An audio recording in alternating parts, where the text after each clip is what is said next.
Hey guys, I found an interesting video here today from the Retro Gaming Capsule. Apparently we have the top 25 hardest NES games of all time. Let's check it out. I play NES games casually every day. Mike Tyson's Punch-Out's apparently number 25. Well, you know what? This is a bit of a tough one because Mike Tyson's Punch-Out is always hard for people. At first, you've probably seen teens react to Mike Tyson's Punch-Out. They can barely win a fight or two. But once you've learned all the patterns, you've kind of cracked the code, you know what I mean? I think without a doubt, objectively speaking, Mike Tyson is an absolute brutal boss, and people aren't going to have the patience to learn how to fight Tyson. But what do we got next? Solomon's Key. Yeah. I've seen my friend 8-Bit Steve play this one. Puzzle platformer. Probably above my pay grade. I don't know if I'd put this in the top 25 hardest. But, I mean, I certainly don't think I'd get very far in this one. Definitely a game I want to try a little bit more in the future. Bubble Bobble. Yeah, you know, Bubble Bobble here is a game I would say that's easy to play but hard to master. Like, mechanically, Bubble Bobble is very easy to pick up and play. But, you know, 100 levels in this, I never play with a friend. I'm lucky to make it to level 30. So based on the progressive difficulty and patience required to play Bubble Bobble, you know what? A little bit of a rogue pick, but it is pretty hard. Contra. You know, it's one of these games, if you fail, you just try again. You know, I'm not an expert at the original NES Contra by any means. But the more I play that one, the better I get. I think one day I could probably play this without the 30 life code. But I'm not at that point yet. And I think One Bullet Deaths certainly makes this an incredibly difficult game. A fair pick, I suppose. What do we got? Legacy of the Wizard. Yeah, not too familiar with this game. I think I may have played it once or twice years ago on our request show, whatever Wednesday. The most difficult thing I found with this game is finding where to go and knowing what to do. I do remember that aspect of it. Very maze-like kind of puzzle platformer again. It's kind of like Solomon's Key on steroids, really, if you think about it. Yeah, I mean, I found it very difficult. Mega Man 1... This is a tricky one for me, guys, because, I mean, I grew up renting this, finding it impossible to barely beat a robot boss. Now I clock this one relatively easily.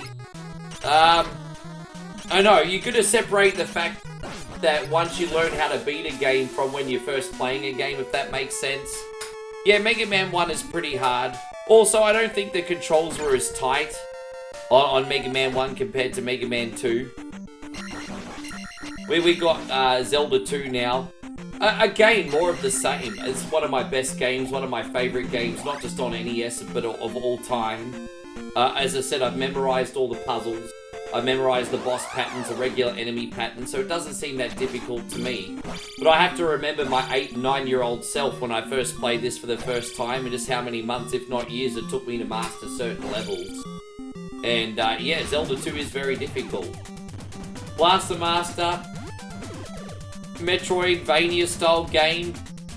Never could figure out where to go. Not experienced with this one at all, and when I have played it, I failed miserably. Always left this one on the rental shelf growing up, but now playing it as a grown adult, I just don't have the patience I had as a child to learn where to go and what to do. I found this to be incredibly difficult. There'll probably be people that disagree with me, but yeah, Blaster Master, fair pick, is bloody hard. Oh, Gauntlet. Yeah, this is interesting. I don't know if they had, like, the 4-way player tap option on this. I can't remember. But, I mean, Gauntlet obviously was designed originally in the arcade to play with friends. And to use strategy. You know, to have one character, like, distract mobs while the other person collects keys and unlocks doors and things like that.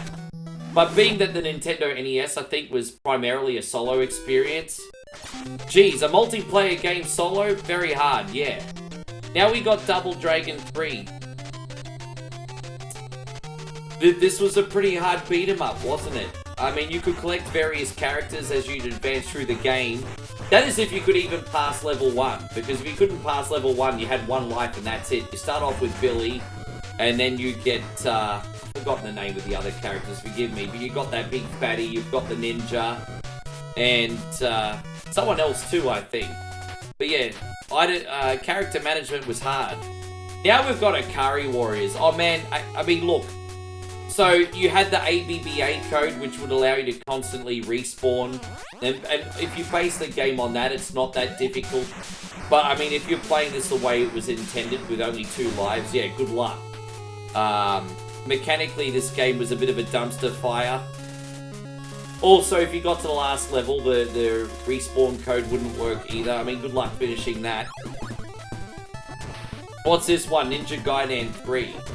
I mean, the big difference between this one and the other 2 was the fact that you only got 5 credits, right? I mean, that's brutal enough. I have to admit, I've never been good at Ninja Gaiden, but I always got further in the first and second game compared to this one. I thought this one was, like, brutal. I did. I think this is a pretty accurate pick for number 14. I'm curious to see what the next batch is. We're almost halfway through. Oh, we got Friday the 13th next. Well, I mean, just based on the fact that I'd always get lost and not know what to do. That's why I always struggled with this.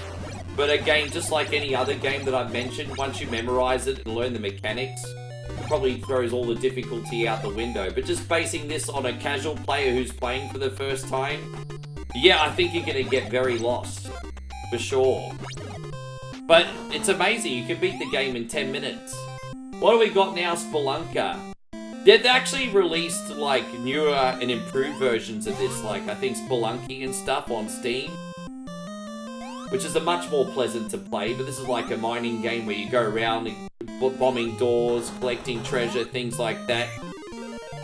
Fundamentally, I think that's a really, really fun idea, but the NES version here, people have made me play this on our request show before, and I've rage quitted after 2 minutes. I can't stand the game. We got Fesas Quest. I mean, this is more of the same as Friday the 13th. The most difficult part of Fesas Quest is finding keys and knowing the mazes and where to go. But what really frustrated me is, like, having to shoot certain enemies 50 times what felt like before they would die.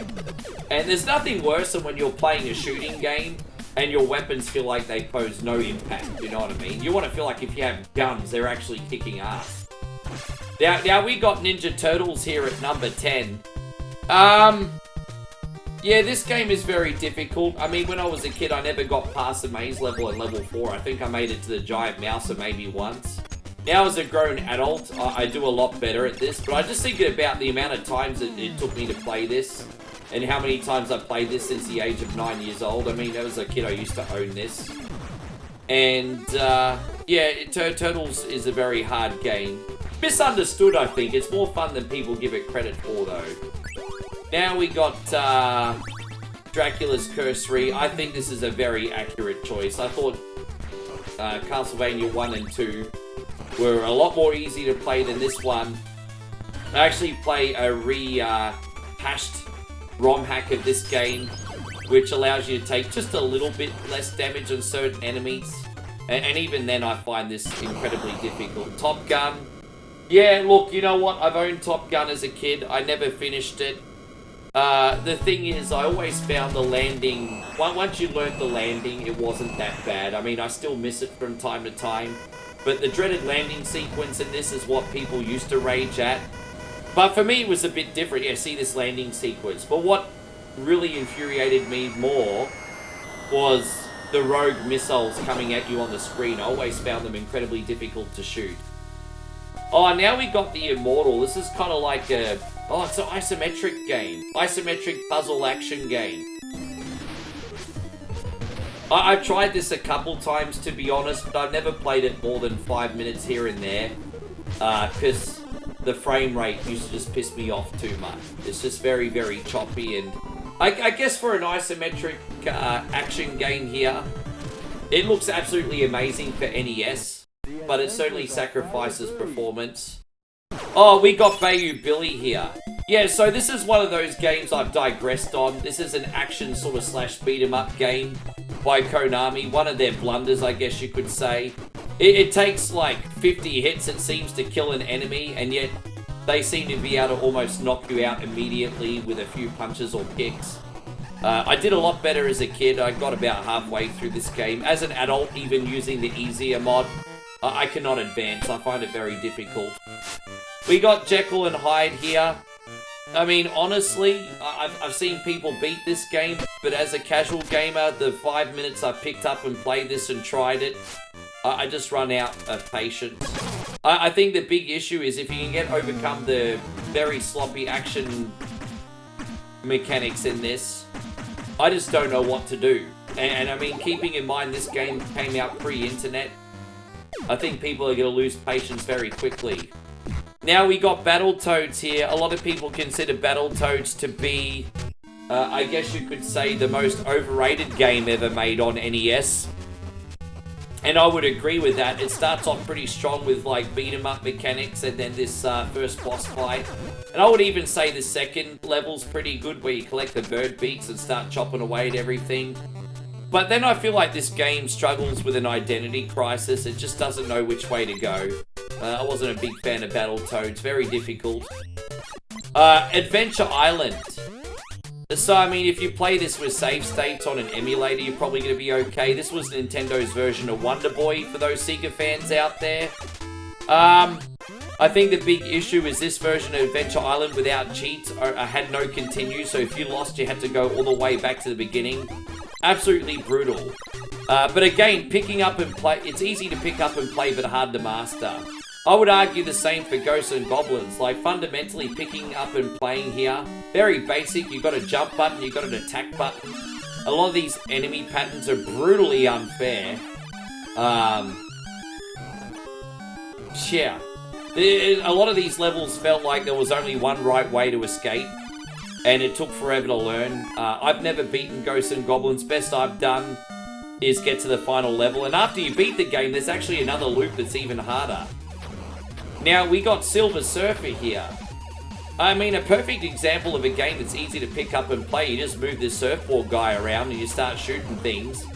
But one-hit deaths and that's it. Savage Man, I mean, this is a shmump, I think as the genre is known as. I'm really bad at shooters. I do like the hybrid elements in this. You got the horizontal and the vertical shooter elements in this, which is pretty neat. I don't know who they made the difficulty for. But, you know what, I probably would agree that Silver Surfer has to be up there with one of the hardest NES games ever made. I don't actually disagree with too much of this list. It's actually pretty good. I'm surprised it's over. I've really enjoyed this. Thank you for watching. Let me know your thoughts, guys. I'd love to hear your feedback. And yeah, we'll see you in the next reaction video. Take care, everybody.